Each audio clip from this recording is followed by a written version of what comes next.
Bom dia, pessoal. Tudo bem? Olha, quero começar o nosso Bom Dia GP hoje com uma homenagem, né? Muitas vezes vocês me veem nesses vídeos com esse cenário aqui, pouco criativo, porque eu faço aqui na minha casa, mas eu tenho esse pôster aqui atrás de um filme chamado Roberto Carlos a 300 km por hora, dirigido pelo Roberto Farias, diretor de cinema que morreu ontem, aos 86 anos de idade. Fica aqui uma homenagem, talvez a maioria de vocês jovens não conheça a história do... Vocês mais jovens não conhecem a história do Roberto Farias, dessa época do cinema brasileiro, dos anos 60, anos 70. Os filmes do Roberto Carlos são muito legais, sabia? Eu não sou nenhum fã especial do Roberto Carlos, gosto muito da época dele pós-Jovem Guarda, mas bem pouquinho, logo depois. A época da Jovem Guarda também, aquela coisa mais juvenil, né? Da juventude da época e tudo mais, mas ele tem uma produção musical, claro, fantástica e não se pode negar a importância dele no cenário musical brasileiro, mas no cinema, os filmes do Roberto Carlos são muito divertidos. Esse é um filme muito legal, é um filme muito legal mesmo. O Roberto Carlos gosta muito de carro, gosta muito de corrida, e esse filme tem imagens fantásticas gravadas em Interlagos. Diz a lenda que o Emerson não queria nem dublê, ele que dirigia mesmo os carros, apesar da deficiência, né, da perna que ele tem. Todo mundo sabe, ele perdeu parte de uma perna quando era criança, atropelado por um trem lá no Cachoeiro do Itapemirim, onde ele nasceu e tudo mais. Mas mesmo assim é um cara que sempre foi muito ligado nas coisas do automobilismo, dos carros, né, do Calhambeque, sempre teve carros bacanas e esse filme vale a pena ver. Então fica aqui a homenagem ao Roberto Farias, grande cineasta, que acabou morrendo ontem, como eu disse, aos 86 anos de idade. Tá feita a homenagem, muito breve, muito singela, mas eu vejo esse cartaz todos os dias aqui em casa. Eu acho tão bonito isso, tão psicodélico, tão bacana. É de um filme muito legal. Se vocês tiverem a chance de ver, vejam. No YouTube acho que é fácil de encontrar, se não o filme inteiro, talvez algumas das cenas, especialmente aquelas no Autódromo de Interlagos. Bom, ainda um pouquinho sobre o Grande Prêmio da Espanha de anteontem.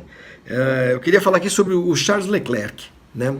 Esse jovem piloto de 20 anos que já pontuou 2 vezes no campeonato e é uma aposta da Ferrari. Ele ganhou a Fórmula 2 no ano passado com muita autoridade, piloto de Mônaco, garoto, mas eu fiquei particularmente impressionado com as declarações que ele deu depois da corrida. Foi 10º colocado, sobre o duelo que ele manteve, que ele travou com o Fernando Alonso durante boa parte da corrida, mantendo o Alonso atrás dele, maior parte do tempo lutando pela 8ª colocação, e ele foi super reverente ao Alonso quando terminou a prova, ao dizer que nessa briga, nessa disputa, ele aprendeu muito, né? Que ele aprende assim, 2 vezes mais, o dobro do que ele aprenderia com qualquer piloto, só de andar perto, andar junto do Alonso. Às vezes parece que a gente baba ovo um pouquinho do Alonso, assim, a gente fala bem demais, exageradamente dele, mas é que eu acho realmente o Alonso um piloto que tem uma história sui generis, né? Um piloto de um talento enorme, que conseguiu 2 títulos na Fórmula 1, poderia ter se firmado como um dos maiores de todos os tempos, mas ele nunca esteve no lugar certo, na hora certa, depois de ganhar esse bicampeonato. E quando esteve, ele acabou sucumbindo ao Hamilton, né? Ao talento do Hamilton, mas sobretudo ao clima, ao ambiente da equipe, na McLaren, no caso, quando ele dividiu o mesmo teto, né, com o Lewis Hamilton em 2007. E isso foi determinante para a carreira dele. Ele passou a ter uma carreira, digamos, errática, voltou à Renault, onde não tinha condição de ser campeão, foi para a Ferrari numa época em que a Red Bull impôs um grande domínio à categoria, voltou para a McLaren, surpreendentemente para muita gente, e apostou numa parceria com a Honda, que acabou não vingando, e agora está aí batalhando mesmo, né? E buscando a felicidade dele em outras terras também, como ele fez no ano passado em Indianápolis, e como vai fazer esse ano em Le Mans, tentando ganhar a corrida que para ele é tão importante. Eu acho a história do Alonso muito boa, muito boa. Foi um grande adversário do Schumacher, foi um piloto que nunca desistiu, que nunca também deixou de falar o que devia falar, o que achava que devia falar. Tem um episódio muito nebuloso da vida, que é aquele do Grande Prêmio de Singapura de 2008, que ele venceu com a Renault, e que só foi possível essa vitória graças ao acidente causado, né, provocado de propósito pelo Nelsinho Piquet.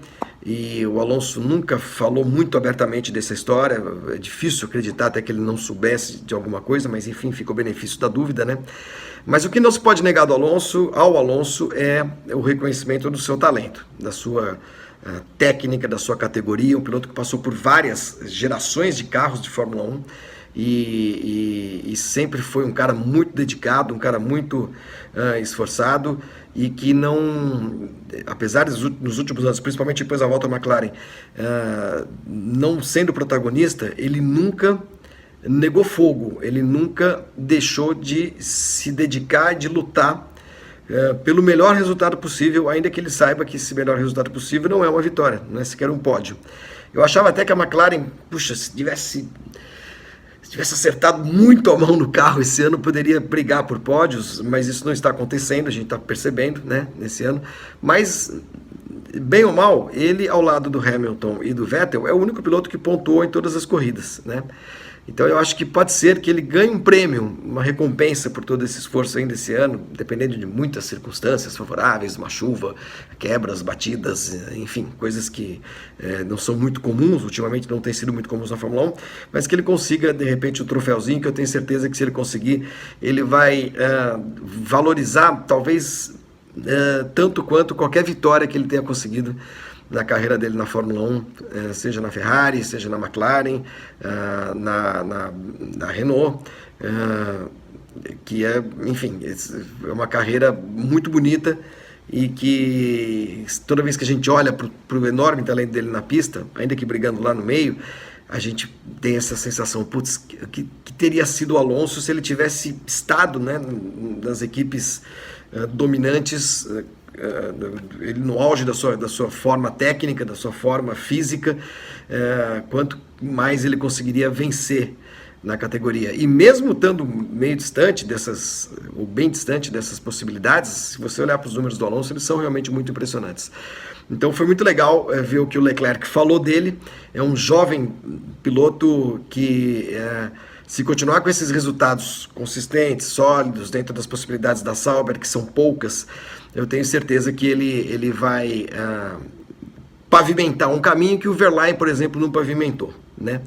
E que o próprio Ocon, na Force India, não conseguiu encaminhar, e eu digo encaminhar porque muita gente acreditava que o Verlaine ou o Ocon seriam os caras que a Mercedes iria colocar para correr quando alguém saísse, no caso o Rosberg saiu, mas no fim a Mercedes optou por uma coisa um pouco mais convencional, um pouco mais de segurança, pegou um piloto mais experiente e menos propenso a ser encrenqueiro como o Bottas, e está lá fazendo seus pontos e fazendo aquilo que tem de fazer. Muitas vezes as circunstâncias apagam um grande talento antes da hora, né? O Gilles Bianchi foi isso, foi um pouco disso, era um dos nomes que a Ferrari pensava para o futuro e acabou morrendo naquele acidente, depois daquele acidente de Suzuka. E o Leclerc pode ser que esteja chegando na hora exata, né? Faz uma temporada de Sauber, talvez duas, daqui a pouco o Raikkonen para realmente, e quem sabe não seja ele, né, o próximo nome em quem a Ferrari vai apostar para uma longa permanência, como foi com o Felipe Massa, por exemplo, e que não dá para dizer que deu errado. O Felipe ganhou a corrida, fez pole, não foi campeão, mas quase chegou lá e acabou construindo uma trajetória muito bonita na Ferrari também. Pode ser que isso seja o destino do Leclerc. Está fazendo tudo direitinho até agora. Não comete erros, é um piloto de apenas 20 anos, mas que demonstra muita segurança, muita capacidade de obter resultado quando ele se oferece, né? E foi assim nessas duas corridas que ele marcou pontos, e foi muito legal essa homenagem que ele fez ao Fernando Alonso, tá bom? Tem teste essa semana em Barcelona, a gente vai continuar acompanhando e amanhã voltamos com mais GP às 10. Valeu!